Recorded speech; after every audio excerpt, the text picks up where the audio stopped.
Shalom saudara dan saudari sekalian. Kita bertemu semula dalam Rapsodi Realiti Malaysia. Marilah kita mendengar firman pada hari ini, 24 Disember, daripada Pastor Chris yang bertajuk Meraihkan Firman yang Hidup dan yang Menjadi Manusia. Puji Tuhan. Ayat pembukaan Injil kita diambil dari kitab Yohanes 14 ayat 8 hingga 9 yang berkata, "Orang yang sudah melihat aku sudah melihat Bapa, dan bagaimana engkau berkata, tunjukkanlah Bapa kepada kami." Amin.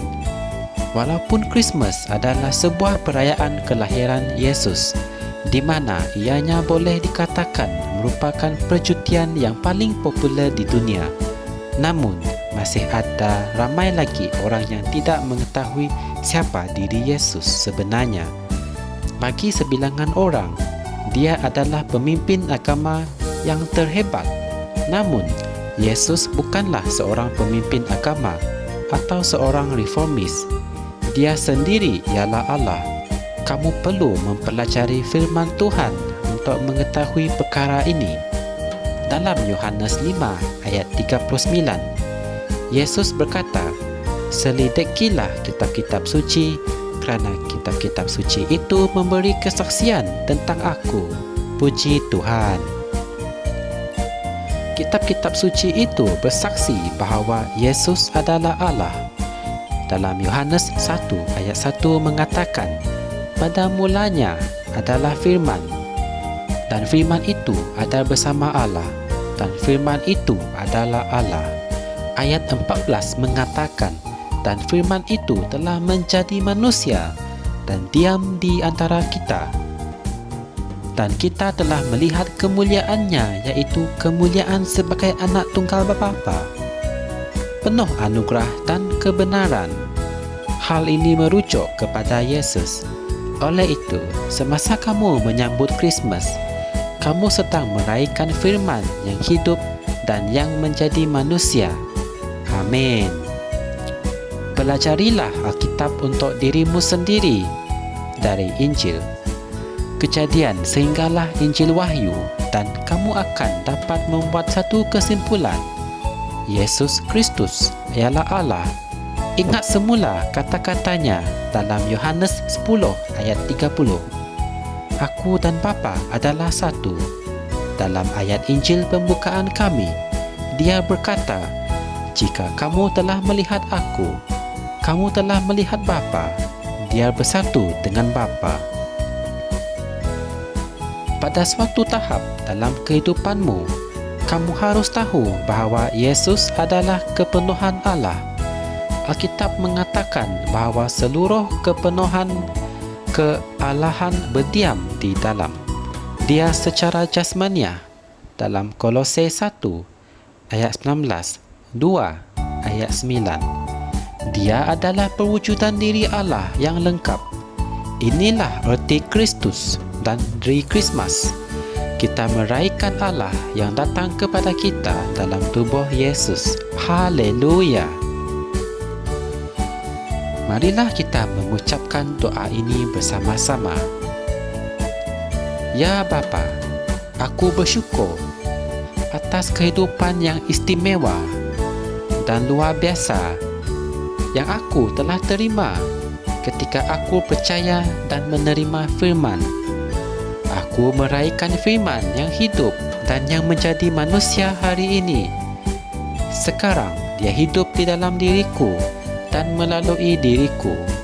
Akulah hasil ciptaan firman, dan kehidupanku adalah ungkapan kehendak, pemikiran, idea dan pendapatmu.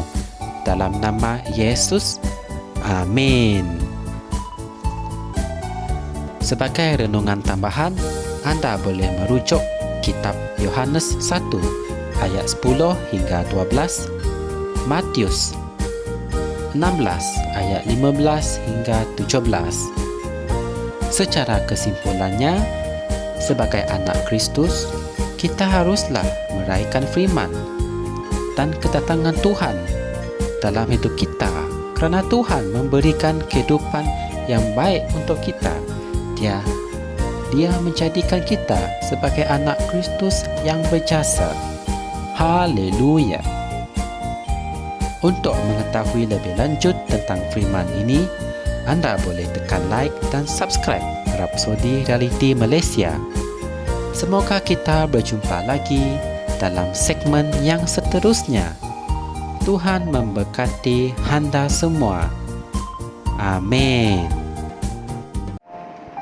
Kami percaya saudara-saudari semua telah diberkati dengan perkongsian firman dari Rapsodi Reality.